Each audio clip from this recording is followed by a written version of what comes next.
الحمد لله رب العالمين وبه نستعين على أمور الدنيا والدين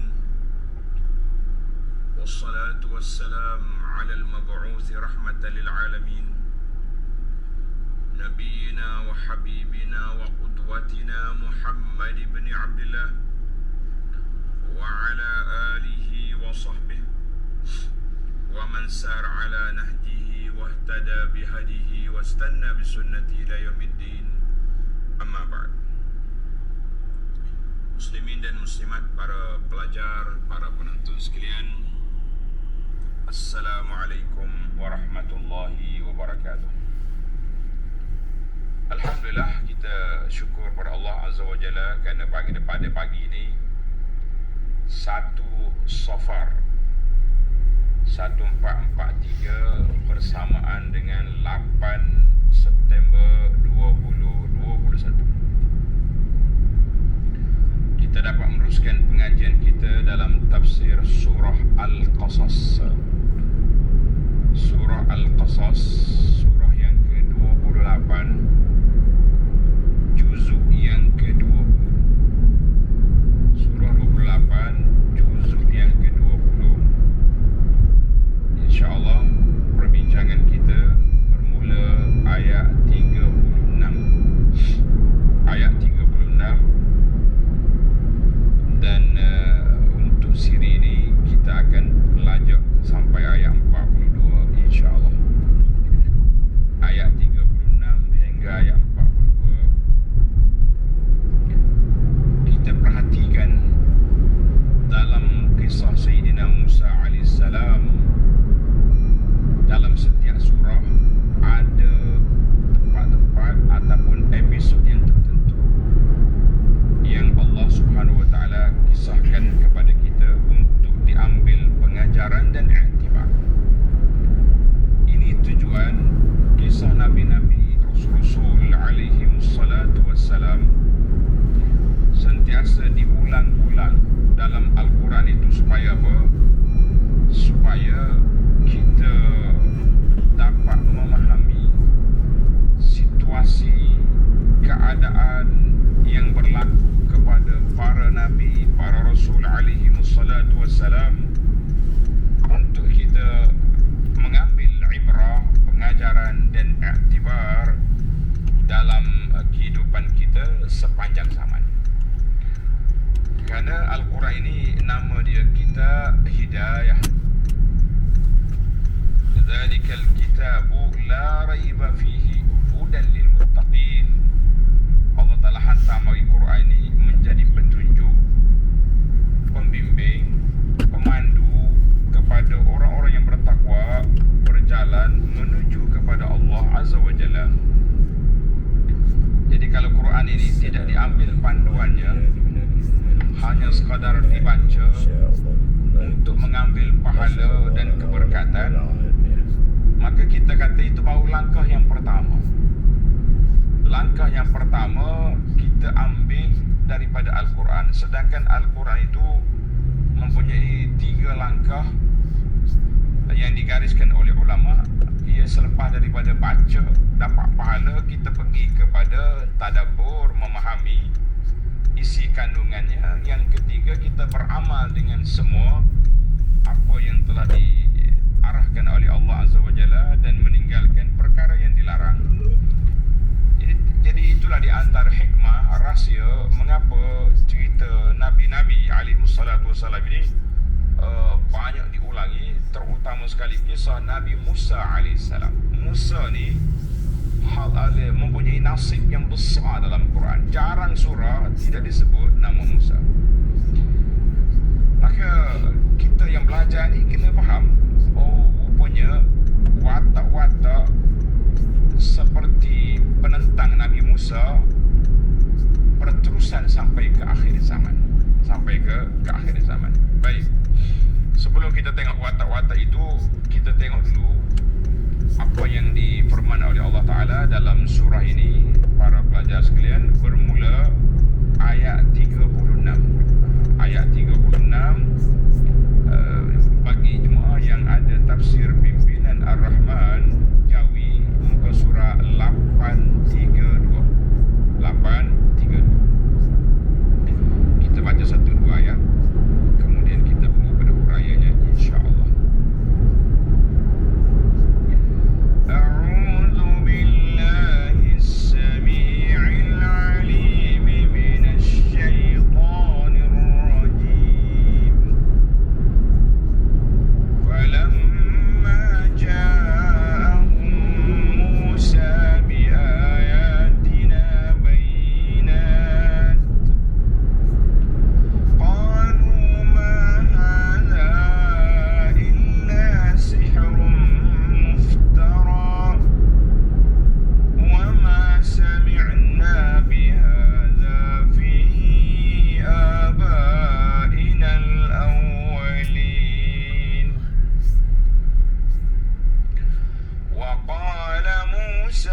Baik para pelajar sekalian, tengok ayat 36. Falamma ja'ahum Musa biayatina bayyinatin. Falamma ja'ahum Musa. Setelah Nabi Musa datang kepada Fir'aun dan kaumnya dengan membawa ayat-ayat keterangan kami yang terang nyata. Nabi Musa AS menggunakan pendekatan berhujah dan membawa dalil ataupun bukti yang nyata untuk memberi kesedaran kepada Fir'aun. Ja'a Musa Fir'auna wa qawmu bil mu'jizat. Mu'jizat yang Allah anugerahkan kepada dia, mu'jizat segera yang sentiasa berada di tangan Musa, iaitulah tongkat dan tangan dia yang ajaib. Percaya. Adapun mukjizat yang lain, dia semua 9 mukjizat, ayatin tis'ah. Itu bukan satu masa. Datangnya katak, marinya banjir, marinya kemarau, datangnya kutu, kumal dan lain-lain itu berperingkat. Tapi yang sentiasa di tangan Musa apa dia? Tongkat dan tangan. Tangan sudah tentu di tangan dia. Maka dan juga al-hujaj, hujah-hujah yang zahir, yang jelas, yang menunjukkan kepada benarnya, betulnya apa yang dibawa oleh Nabi Musa. Jadi para pelajar sekalian, kata di para ulama tafsir, al-ayatul bayyinah. Allah sebut sini bi ayatina bayyinatin. Ayat bayyinah itu iaitulah khawariqul adat, perkara yang mencarikan adat, luar biasa. Ja'ahum biha ayatan ba'da ayatin. Ayat itu bertalu-talu, dia bukan serentak sekaligus, tak, sikit demi sikit.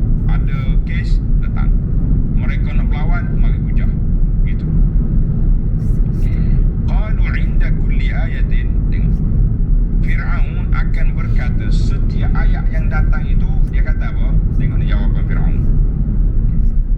Qalu ma hadha illa sihrun muftara. Fir'aun kata, apa yang kau bawa ini hanyalah sihir yang dibuat-buat. Musa, kau bukan ada benda pelik apa, ini semua sihir, ni sihir. Kenapa para pelajar sekalian? Sebab masa zaman Nabi Musa itu lahir, Nabi Musa hidup ni di dalam negeri Mesir, geng-geng Fir'aun, kalau kita tengok, banyak kampung dia tu main sihir. Logo-logo Fir'aun pun tengok, lambang-lambang dia punya mahkota dia, atas kepala dia tu lambang ular, lambang benda-benda yang menunjukkan kepada mentaliti buat dia tu, mentaliti sihir.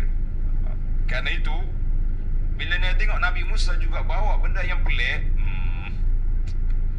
dia kata sihru muftara, sihir tu, Musa main sihir ni. Wa ma sami'na bihadha fi abaina al-awwalin.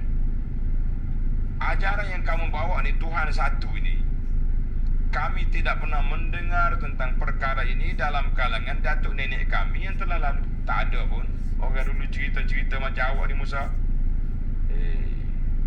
Itu je hujah yang ada di tangan siapa? Di tangan Fir'aun. Dia kata apa? Banyak lagi lah. Maknanya yang pentingnya setiap kali timbul ayat, Fir'aun jawab, qalu hadza sihrun muftara. Sihir, mainan awak ini. Orang dulu tak ada cakap pun. Ini bukan mainan, ini kata-kata mendiang Fir'aun. Sebagaimana dalam surah Taha yang lalu kita dah bincang, qala ajitana litukhrijana min ardina bisihrika ya Musa. Mari ni Musa, tujuannya nak halau kami keluar daripada negeri ni dengan main sihir. Mu ingat Musa? Cabar Musa, mu ingat Musa orang ke? Pandai sihir. Di dalam negeri Mesir ni Sahara, ahli-ahli sihir lebih bijak daripada mu lagi.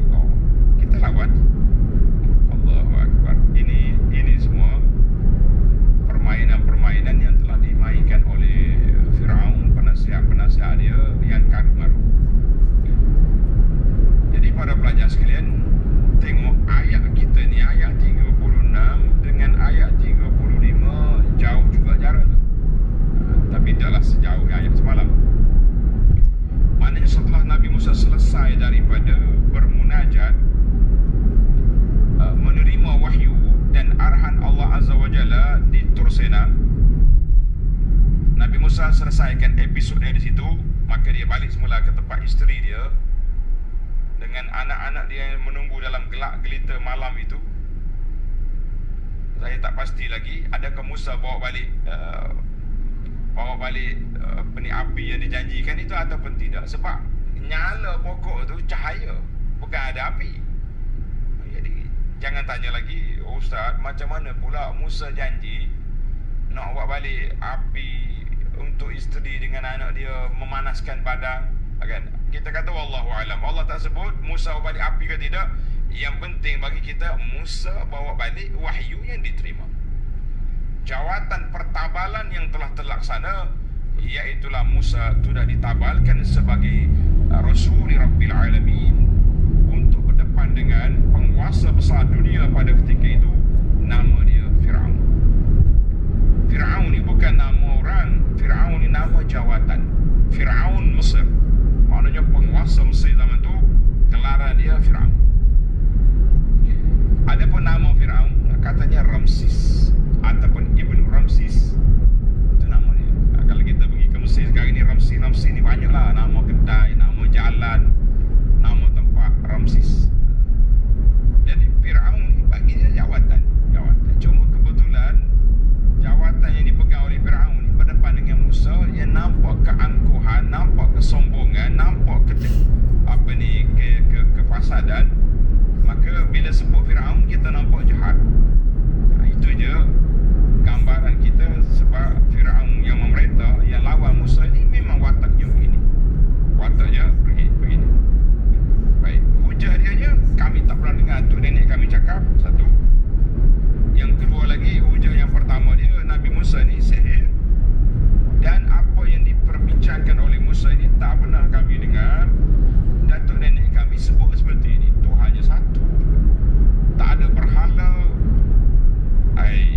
Pelik ni Musa. Mumpun bukannya orang lain, besar dalam istana, aku yang bagi makan. Tiba-tiba mari mengamuk sini ada Tuhan lain. Musa, apa yang kau belajar ni Musa?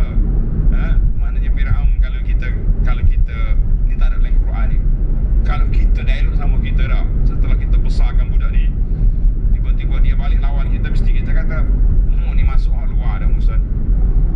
Orang kampung ni masuk luar ni maksudnya masuk, kena rasuk lah, kena mungkin pelajar mana dalam hutan 10 tahun, balik-balik jadi gini Musa.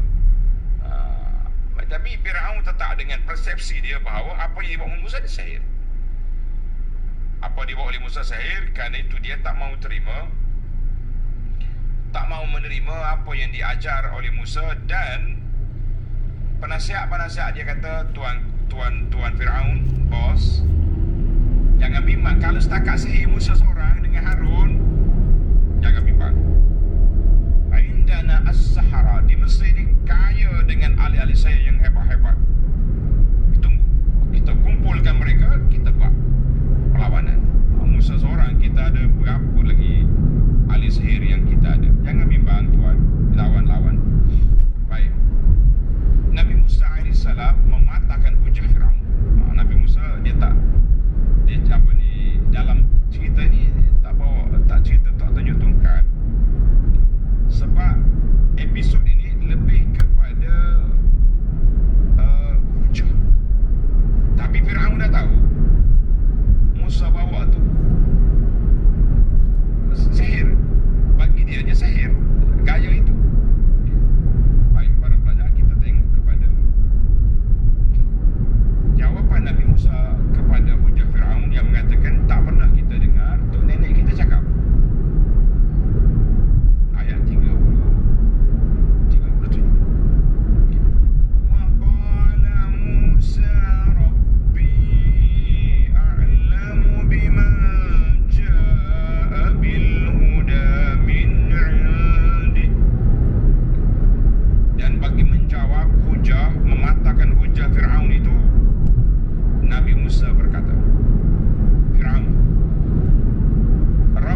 tadi bawah cakap 13-18, orang-orang yang mendapat kesudahan yang baik di dunia ini ialah juga yang akan mendapat kebahagiaan yang kekal di akhirat esok.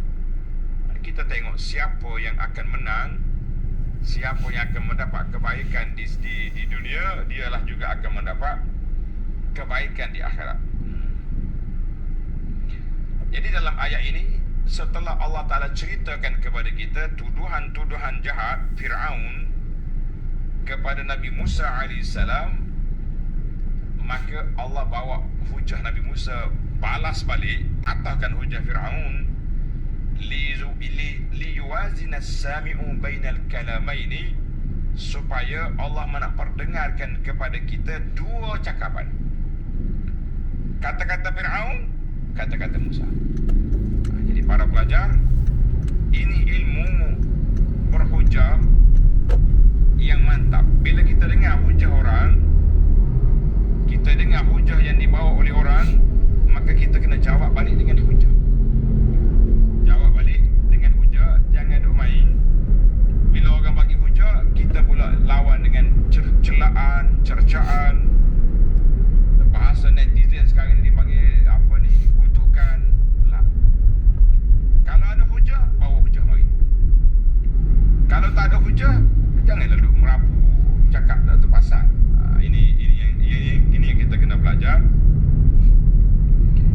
Maka setelah Fir'aun jelas menolak dakwah Nabi Musa AS, apa yang dibawa oleh Musa ni, yang pertama sihir, yang kedua tak pernah dengar daripada tok nenek kita, maka mereka berpegang dengan ilmu tok nenek.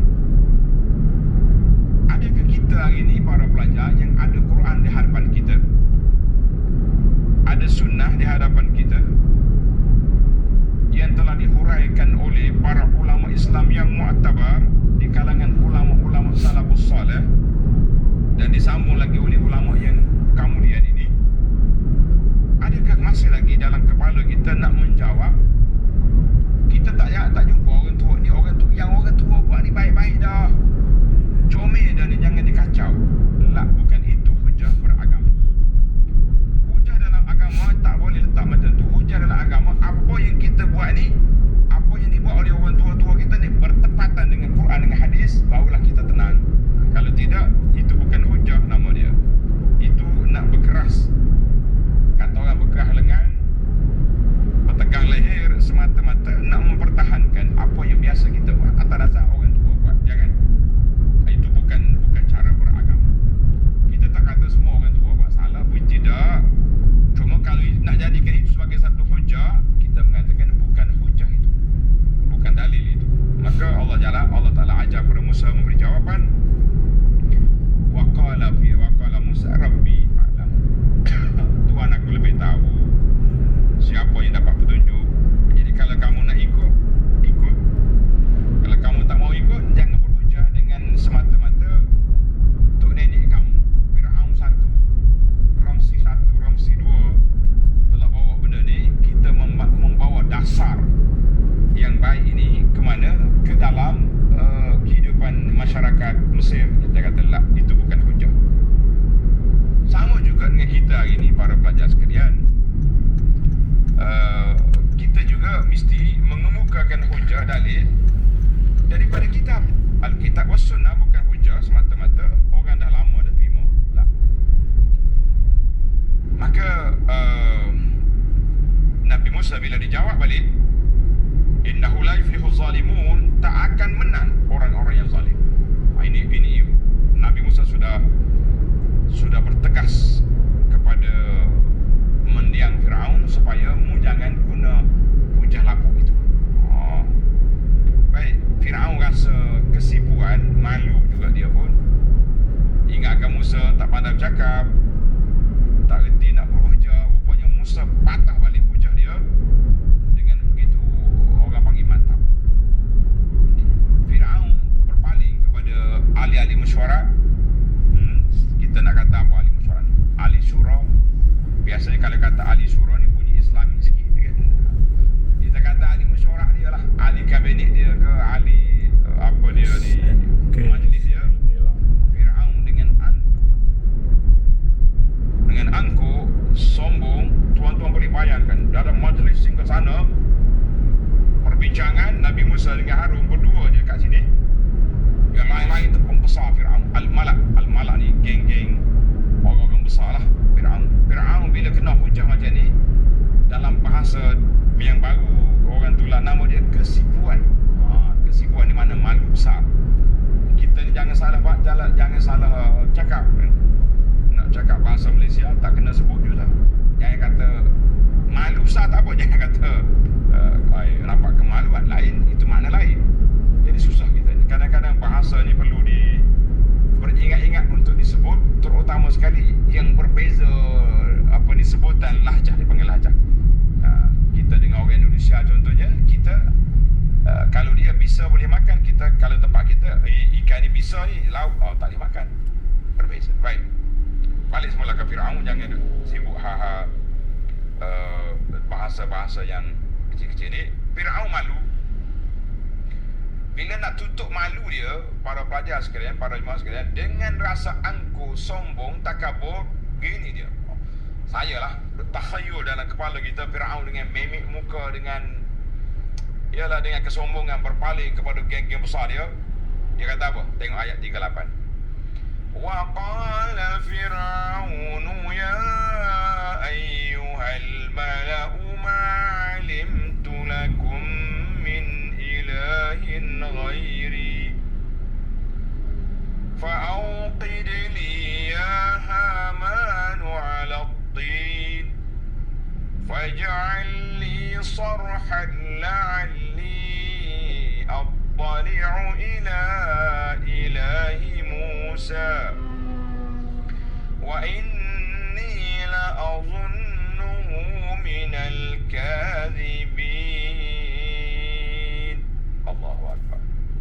Fir'aun walaupun dia malu, tapi kata orang nak cover balik, yang dia rasa macam jatuh standard lah sekali dia dicabar oleh Musa. Dan Fir'aun pula berkata kepada Al-Malak. Al-Malak ni sadatu qaumi, ketua-ketua, pembesar-pembesar yang ada bersama dengan dia. Ya ayyuhal malak, para pembesar, orang-orang mulia semua. Bila dia kata orang mulia tu, maksudnya Musa ni hina. Tengok dia ni bahasa cerdik. Ya ayyuhal malak, wahai orang-orang yang besar-besar, yang hebat-hebat, yang mulia. Ni anak pun Musa ni anak pun aku ambil dalam sungai ni. Oh ke sana, sekarang ni mari berdepan dengan aku. Jadi sebab ni sombong. Dia kata apa? Ma'alimtu lakum min ilahin ghairi. Wahai orang-orangku, aku tidak mengetahui ada bagi kamu sebarang Tuhan lain daripada aku. Kita pun kadang-kadang duk fikir Fir'aun ni kentutnya busuk. Saya tak pernah cium, tapi itulah adab manusia. Orang besar ke orang kecil kalau berketung, memang busuk belaka kan. Tetapi Fir'aun mengaku jadi Tuhan di sini bukan makna Tuhan Al-Khaliq Al-Mubdi', bukan Tuhan pencipta alam ni. Dia pun tahu dia manusia biasa je. Tapi Tuhan di sini maknanya dibesarkan, diagungkan. Itu maksud Tuhan dengan makna ta'zim, at-ta'lih, diagungkan dan dipuja dan dipuji. Itu maksud Tuhan. Dia tahu dia bukannya pencipta bukannya pencipta alam ini, tapi dia sebagai manusia yang diagungkan. Tiba-tiba mari orang hina macam Musa ni, mahin wala yakad yubin, cakap pun gagap, nak sabar aku. Sombong dia kan. Dalam surah An-Nazi'at ayat 24, qala ana rabbukumul a'la, aku Tuhan kamu yang maha tinggi. Macam mana pula Musa kata ada Tuhan lain? Ini satu benda pelik. Baik, Nabi Musa ni selalu dia panggil dilalatul fitrah. Kita ni bila kita berdoa, kita mesti ya Allah, ya Allah. Maka Fir'aun pun arahkan Haman. Tengok dalam episod yang lepas-lepas tak sebut pun nama Haman.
kata ustaz ni mengajar tafsir. Tapi kenapa duk sebut-sebut jawatan-jawatan? Ini macam main politik dalam tafsir. Kita kata, ya akhi, wahai saudaraku yang disayangi, kalau saja cerita saja Fir'aun, Haman, Qarun, ceritanya Quran ini, adakah Quran ini turun untuk dibaca cerita tanpa diambil iktibar dan pengajaran? Kita kata tak. Macam ada. Maka watak Fir'aun, watak Qarun, watak Haman wujud sampai hari kiamat. Maka ini menjadi tanggungjawab kita hari ini. Bila kita baca tentang mereka, iktibar pengajarannya kita kena ambil bahawa watak-watak ini wujud di zaman kita ini untuk kita mengambil pengajaran dan iktibar. Ini tidak ada setengah orang ni, dia sempit dada. Sempit dada, sakit hati bila orang sebut tentang Fir'aun zaman Musa, Fir'aun zaman kita. Oh, ustaz ni dah masuk isu politik, baik mengajar tafsir je. Ingat tafsir ni barang mati ke? Barang yang kita baca cerita tak tahu apa, tak ada kaitan dengan kehidupan kita sekarang. Kita kata apa benda? Ini jadi masalah kita. Yang jadi geng-geng orang-orang sekular ni baca Quran. Quran baca, jangan main. Kelas tadabbur ada, tak cukup dengan biasa buat online Zoom lagi. Tapi mereka tidak mengorek, mengambil iktibar daripada peristiwa yang berlaku itu, yang menyebabkan mereka lah yang menjadi pendukung, pendakap kepada undang-undang yang ditinggal oleh British, yang ditinggal oleh para penjajah, budaya-budaya yang ditinggal oleh mereka. Mereka inilah juga menjadi pendukung kepada ini. Subhanallah. Hanya kita kata, para pelajar sekalian, kita belajar ilmu Al-Quran. Setengah orang pendakwa mengatakan membumikan Quran. Saya kata saya tak suka istilah ni, saya takut salah faham. Nanti kita akan nak bumi, maksudnya Al-Quran itu dibincang di atas lapangan kehidupan sekarang ni, apa yang kita dapat daripada peristiwa-peristiwa itu. Tapi setengah orang dia salah faham bila kata bumi. Ada yang mendaki gunung mana dulu, bawa Quran pergi tanam Quran di situ. Dia kata Quran yang nenek saya bagi ni, saya pergi tanam di Everest ke apa benda, gunung yang tinggi atas dunia dulu. Dalam berita melaporkan orang ni pergi tanam Quran. Kita kata jangan. Quran itu diturun oleh Allah bukan untuk dikebumikan, tapi untuk membumikan. Maksudnya kita baca untuk kita hayati dalam kehidupan kita ni apa yang diturunkan oleh Allah Azza wa Jalla. Ini para pelajar sekalian, kita belajar ilmu Al-Quran ini, ilmu tadabbur, ilmu ibrah, pengajaran itu yang besar. Baik, faham kita situasi. Dalam episod ini, surah ini, Allah tak sebut lagi tentang perlawanan dengan Sahara. Dalam kepala kita masih ingat lagi Sahara lawan dengan Musa, tungkak Musa seduk dia punya tali-tali Sahara itu. Kemudian mereka kharru sajidin. Semua ahli sihir telah sujud kepada Allah Azza wa Jalla, beriman.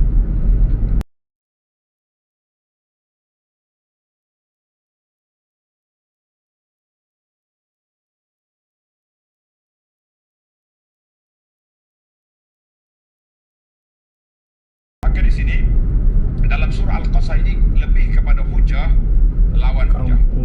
Fir'aun dengan penuh sombong berpaling kepada Haman. Ya Haman, fa'auqid li ya Haman. Haman, Perdana Menteri ke, Presiden ke, siapa dia, tuan-tuan namakanlah dia. Yang penting jawatan menunjukkan kepada dia itu orang besar Fir'aun. Fa'auqid li ya Haman ala tin. Bakarkanlah untukku batu-batu, buat batu-batu besar. Faj'al li sarhan. Binalah untukku sebuah bangunan yang tinggi. La'alli attali'u ila ilahi Musa, supaya aku naik nak lihat Tuhan Musa. Musa kata, Allahu Akbar, Tuhanku yang maha tinggi, yang maha agung, tinggi kat mana? Mari aku nak naik tengok bangunan, nak pergi tengok di mana Tuhan Musa. Masya Allah. Wallahu a'lam. Setakat yang saya tengok dalam tafsir-tafsir itu, adakah piramid itu yang dibina oleh Haman? Wallahu a'lam. Kita tak berani nak kata putus.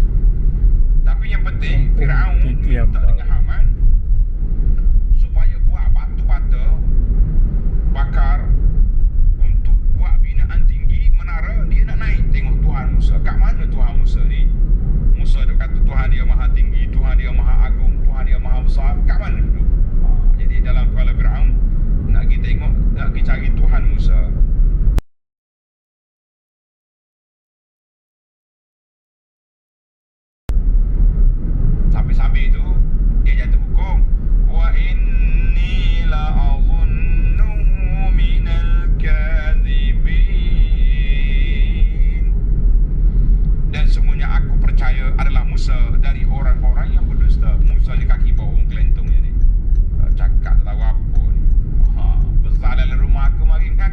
Rasul.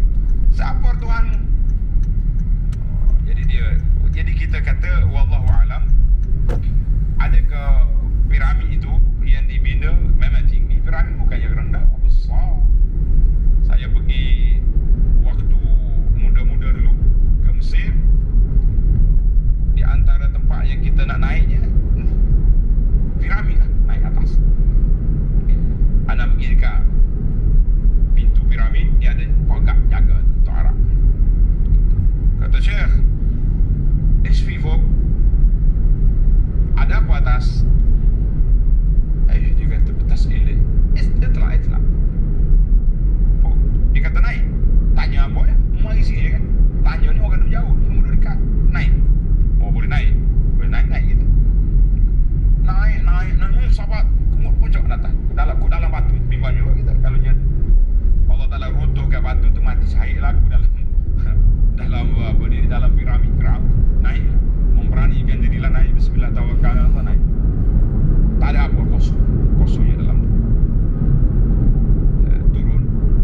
Bila turun, kita pun tanyalah Tok Arab ni, Syekh, apa hikayat cerita ni?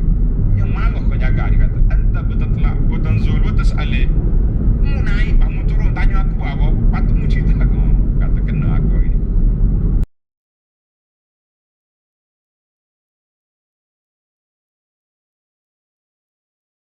Masa tu kebetulan ada student, pelajar-pelajar Universiti Azhar ni yang pergi buat kajian tentang Firaun ni. Oh, dia kata tak, tepi ni. Dia pula cerita dengan kita tentang kufu lah, benda cerita macam-macam cerita Firaun. Kata okeylah, ya kita nak main dengan pokok tu sebenarnya. Orang pelajar-pelajar mesti bawa. Geng-geng bawa ni cakap besar dia, cakap sedap. Boleh je kita baca dalam buku nak tahu cerita, tapi fa'auqid li ya Haman as-sarhani wallahu alam yang mana bangunan. Kita kata tak tahu yang mana. Yang penting piramid tu tinggi. Allah irham bapak saya pernah pergi melawat tahun 1966 tak salah saya. Pergi ke sini, Firaun. Masa tu di puncak dalam piramid tu ada patung. Ada patung. Jadi lubang nak naik tu lubang kecil macam ni, sempit. Bila kita naik, kita kena naik gini. Naik tangga sambil menyorok gitu. Jadi kepala kita tunduk macam hormat ke patung. Allah irham ayanda. Allah yaghfir lu wa yarfa' darajatahu. Dia kata macam mana aku naik tunduk macam ni? Tunduk macam ni mana aku tunduk ke patung? Lah. Tengok. Tuan-tuan guru kita jaga dari sudut akidah. Dia kata habis ni naik macam mana? Dia naik mengiring. Naik gini. Penat juga. Nak naik gini nampak tunduk ke berhala, naik mengiring. Oh, habis waktu turun sedap lah kan, kita tunggu punggung yang turun. Allah. Jadi waktu anak naik tu tak ada dah dia punya patung tu, tidak ada. Jadi kita naik direct lah. Alhamdulillah. Beza di antara dua zaman. Orang pergi tahun 60-an dulu patung, kita pergi tahun awal 90-an sudah tidak ada patung. Wallahu alam.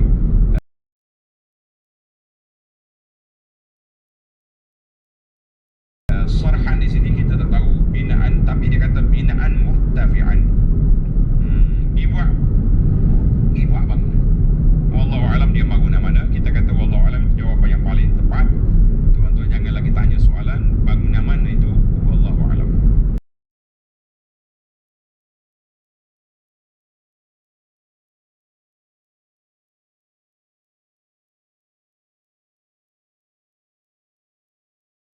Baik. Mari kita tengok dia, yang penting dia naik tengok Tuhan Musa duduk di mana. Wa inni la'azunnuhu minal kadhibin. Mu buat kata buat bangunan, tapi aku letak hukuman aku Musa ni pembohong. Allahu akbar. Habislah dia kata bohong, buat naik buat apa cari. Terbaik cari Tuhan je lah. Baik para pelajar, kita pergi kepada ayat 39. Allah gambarkan mana dalam mesyuarat itu je. Musa tak dia nak lawan. Tapi dalam siri yang lepas Allah Ta'ala ada gambarkan bila Nabi Musa tunjuk tongkat dia, bila berlawan Nabi Musa kata, kalau aku tunjuk pada kamu bukti, kamu nak tak?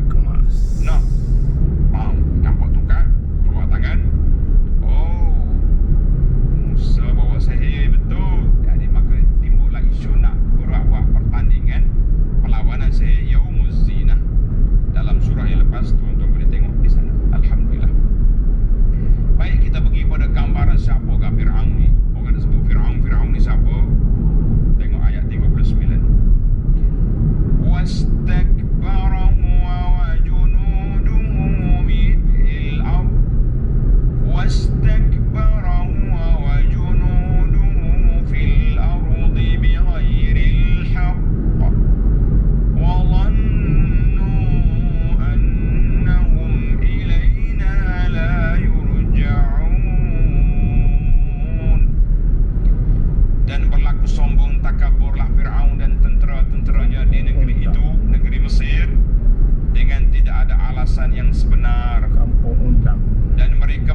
kisah Nabi Musa sebagaimana yang telah ditulis oleh Syekh Dr. Abdul Fattah Salah Al-Khalidi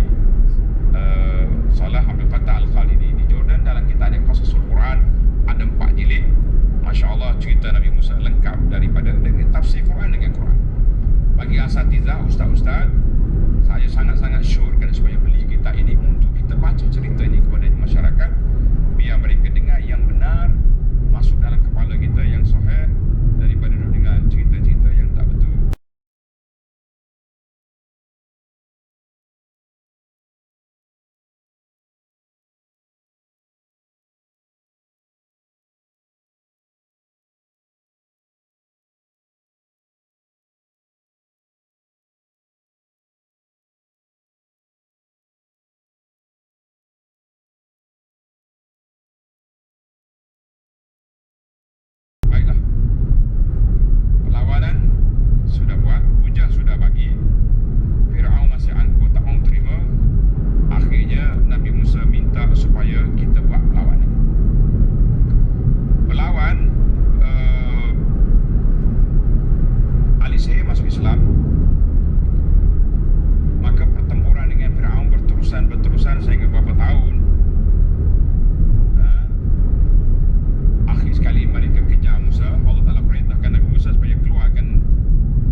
al-mautu wahid wal asbab muta'addidah.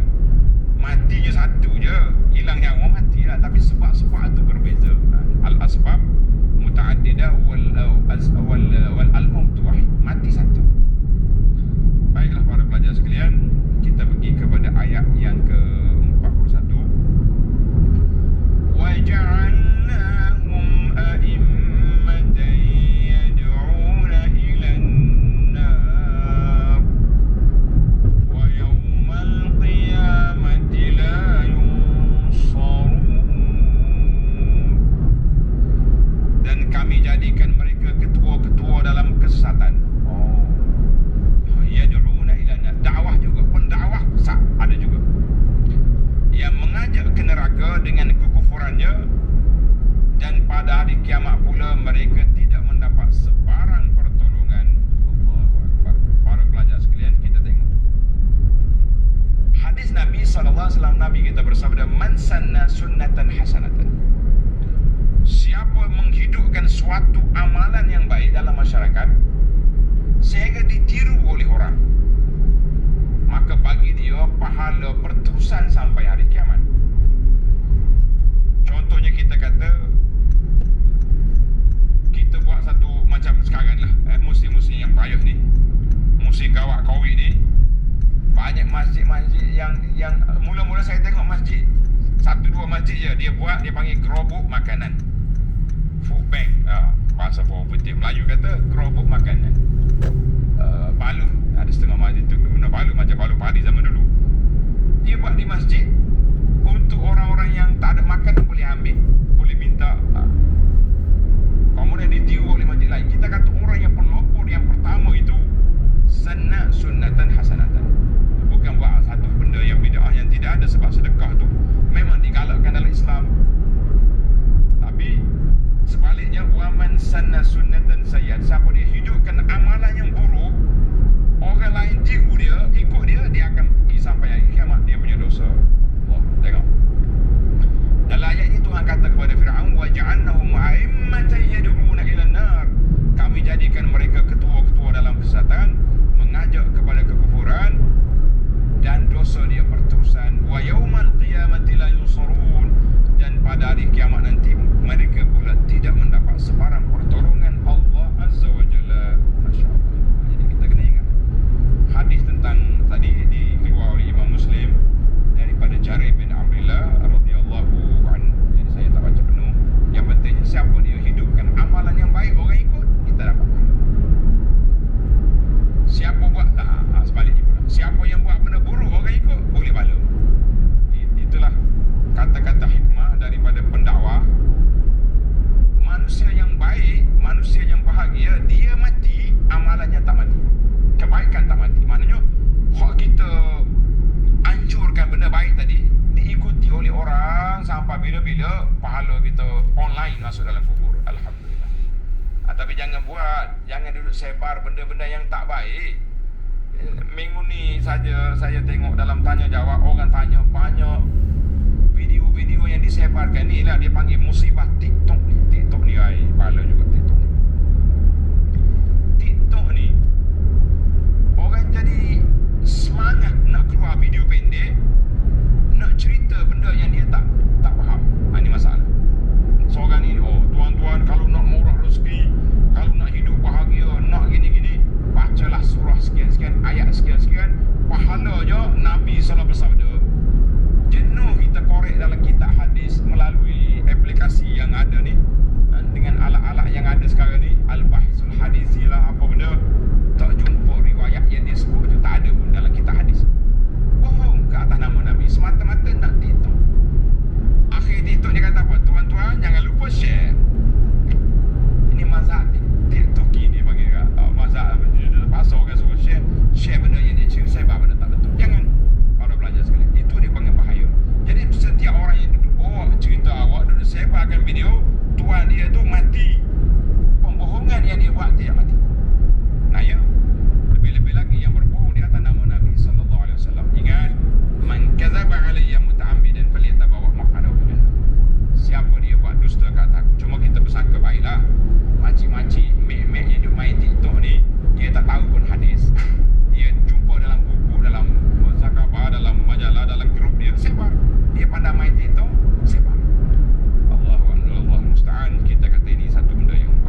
juga dengan laknat di dunia ini. Na'udzubillah.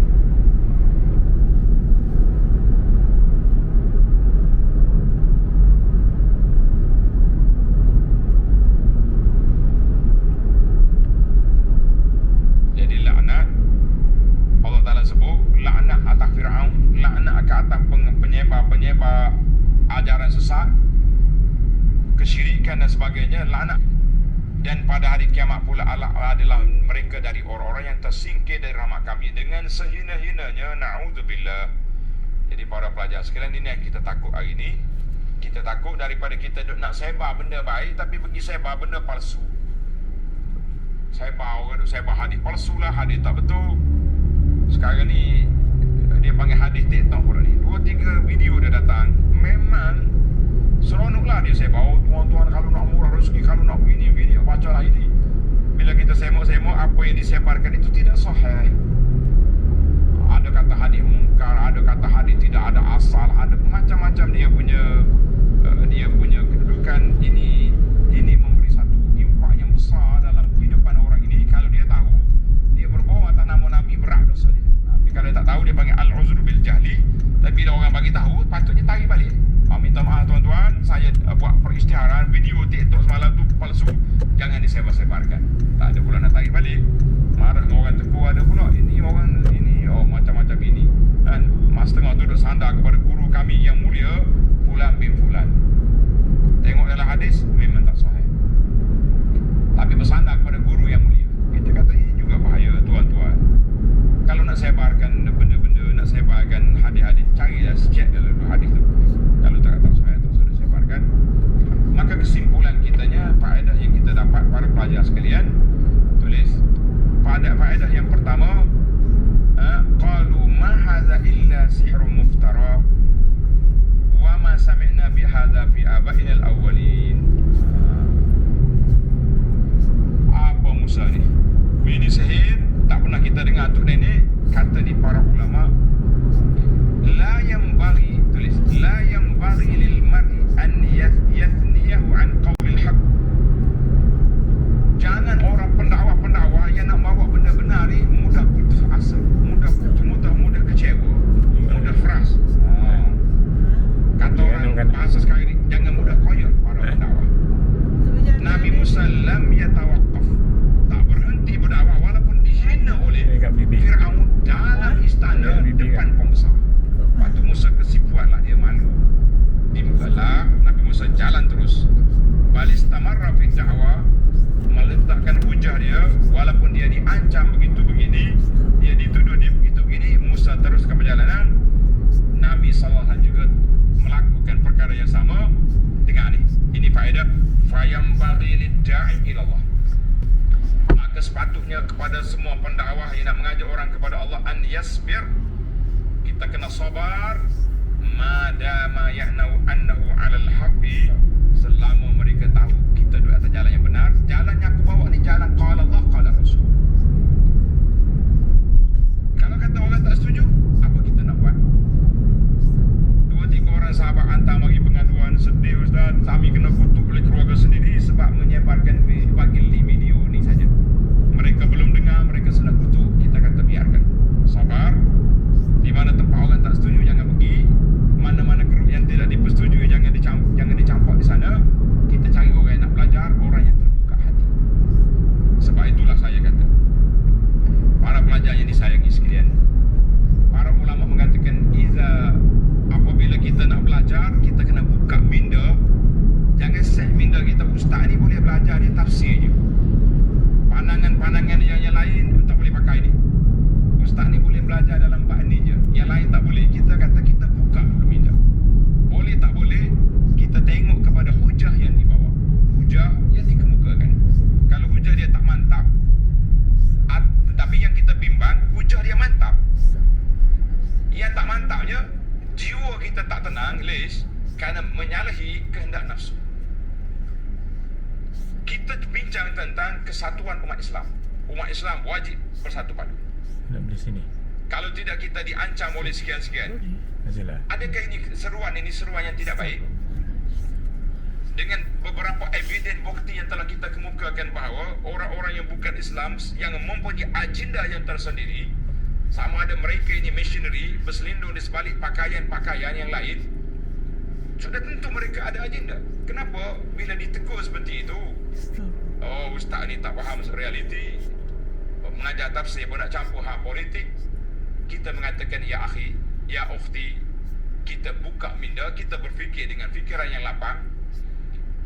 Lainlah kalau kita ni bercakap dalam platform yang lain, tapi kalau kita bercakap atas nama pendakwah, di atas nama orang yang uriman umat in uridu ilal islah, maka kita buka minda, kita buka hati, kita dengar baik-baik, barulah kita rasa tenang. Sebab itulah bagi saya, mari dengar kita ceramah tapi duk komen macam-macam dekat duk kata di tempat komen, sehingga timbul perbalahan. Kita kata ini bukan orang nak mengaji, orang mari nak mengacau. Baiklah tuan-tuan, kalau nak belajar, buka minda, buka hati, kita tengok antaqumu lillahi masna wa furada summa tatafakkaru. Allah ajar pada kita, kamu duduk, belajar, baca, tadabbur, kamu dah berfikir yang mana betul, yang mana salah. Ini tengok, kita tak akan berhenti sebagaimana Allah Ta'ala perintah Nabi Musa. Nabi Musa tidak koyak walaupun dihina oleh Fir'aun dalam istana dia, tapi Nabi Musa terus lawan. Akhir sekali, wal aqibatu lil muttaqin. Allah Ta'ala gambar ke sini, Fir'aun mati dalam laut kalsu. Jadi itu sajalah pendirian kita, itulah dakwah kita. Kalau kita rasa kita nak boleh selesa, kita teruskan. Kalau kita kata kita salah, kita tarik balik. Itulah para pelajar sekalian, jangan tunjukkan kita ni tidak beradab.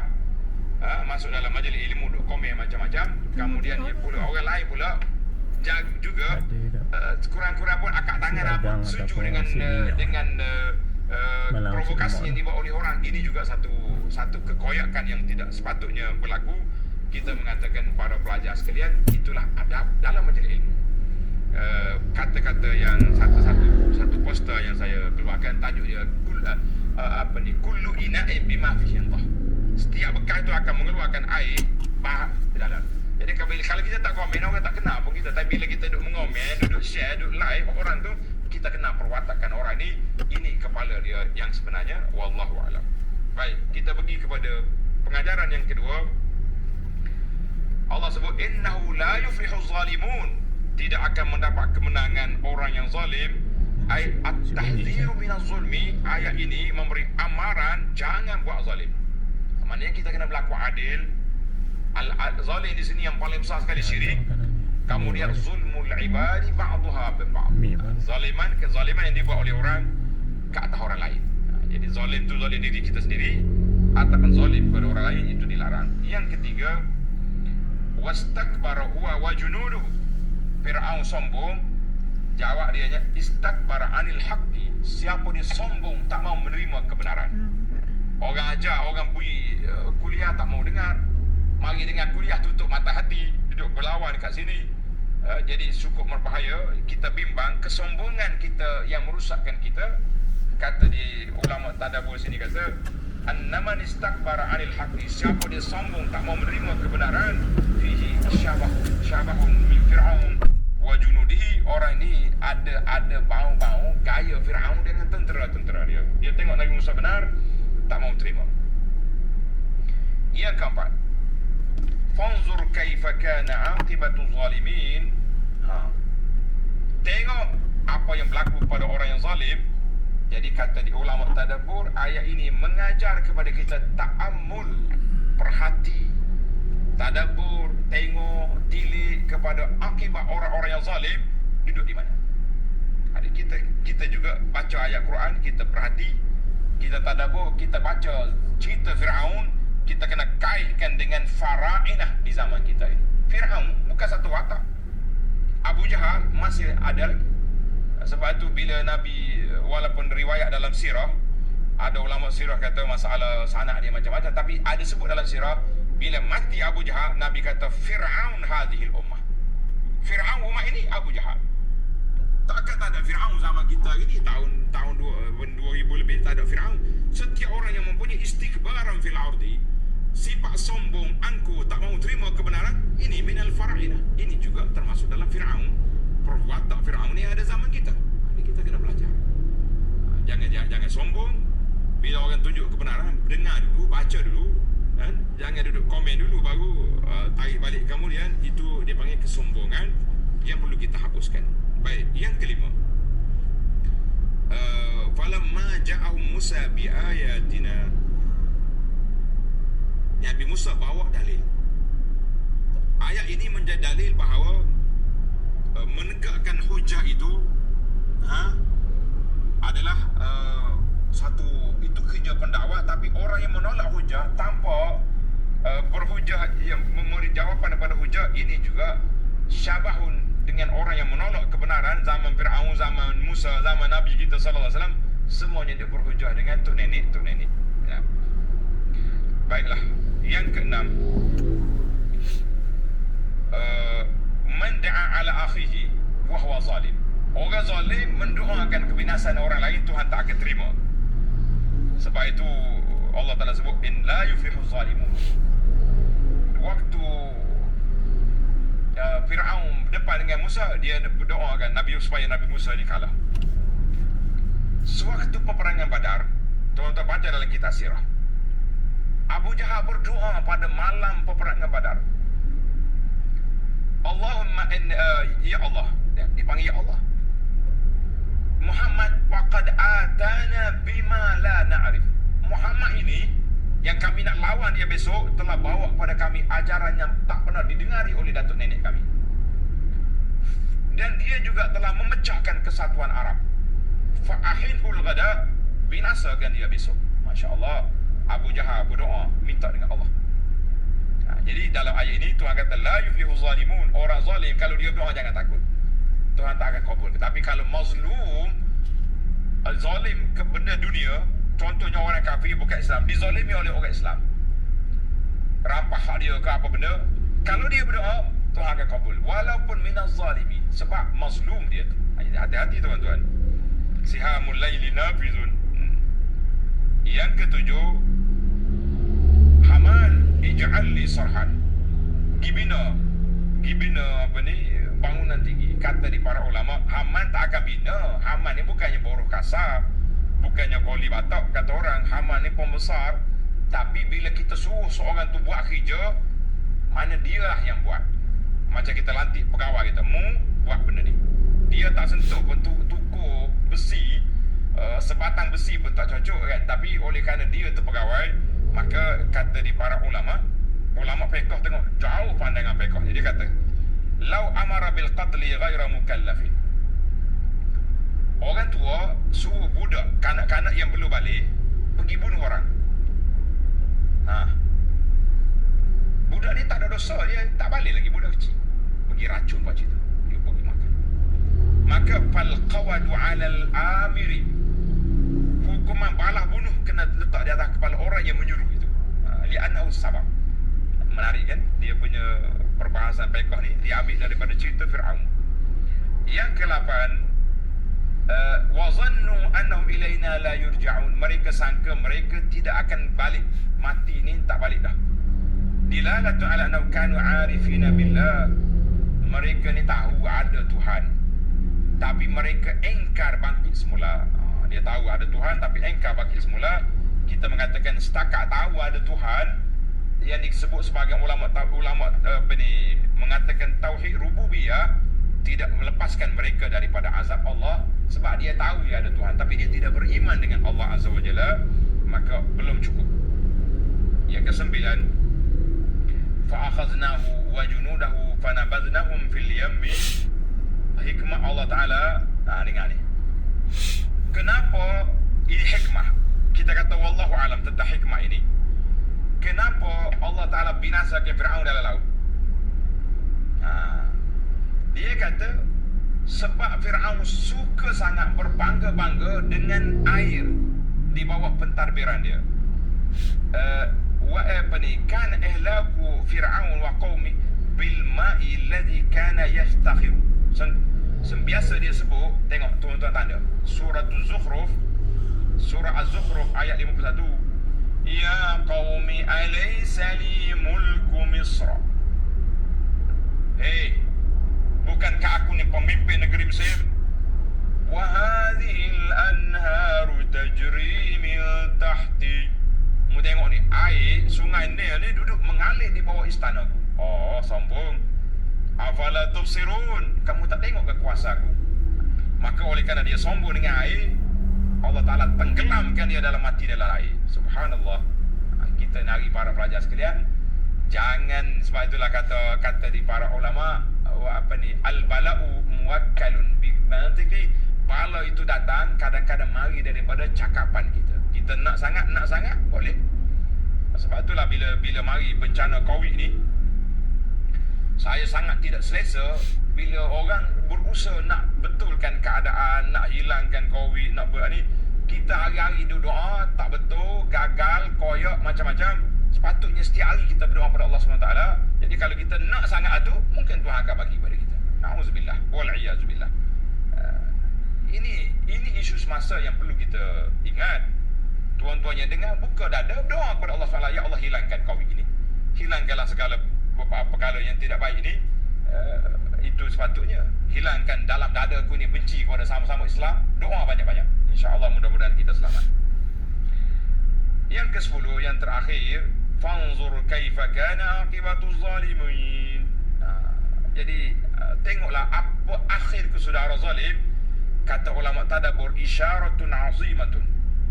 Satu isyarat yang besar bahawa orang zalim mana-mana tempoh lama mana pun dia akan hilang, dan akibat dia orang-orang yang baik akan dapat menguasainya, insya-Allah.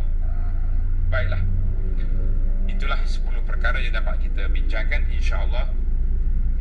Dalam ayat 43, walaqad ataina Musal kitaba min ba'di ma ahlaknal qurun. Sesadah kita isu Fir'aun sudah mati, kita tengok bagaimana pula penerusan dakwah Nabi Musa AS ba'da ihlaki Fir'aun dalam siri akan datang, insya-Allah. Subhanakallahumma wa bihamdika asyhadu an la ilaha illa anta astaghfiruka wa atubu ilaik.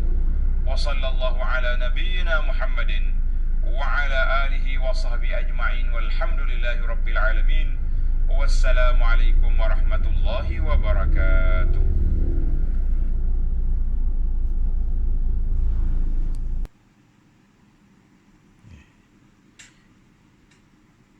Ini nasi dagang dari restoran No Azila. Dagang dia. Ni. Okey, biji nasi dia kasar. Ini lauk dia kuah. Tengok. Kuah dia. Okey. Cuma mungkin dia minyak lebih sikit kok. Minyak tumis ni.